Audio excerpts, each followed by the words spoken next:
قصيدة شهد الزيتون.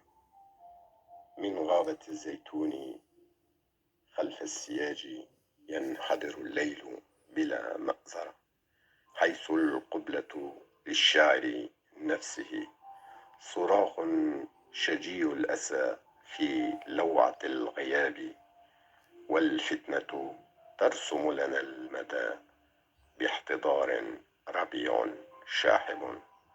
عبير الأزهار عبير الأزهار انتشى في جسد السماء، غيوم فضفاضة مغمضة الأجفان.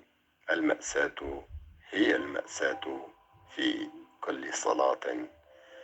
ها هنا ها هنا في حضرة الوجع المعذب يصعد الدخان على التلال، فيندلع عنق الفتيلة فوق أكتاف الجهاد.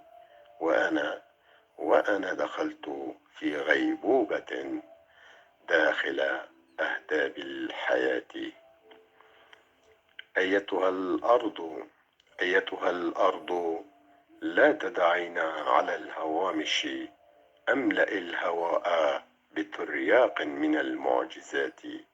تحر للموعد قبل الانطفاء، وللبريق ضياء عند نشوة الصباح. ندخل في هلام غامض الأبعاد، وكأننا في غابة فوق قارعة الفناء. رويدا رويدا تذوب الأرض بالكلمات، فقد دنس المحتلون فردوس الأرض. سرقوا النور وأطفأوا زرقة السماء من شهد الزيتون في هذه الحياة.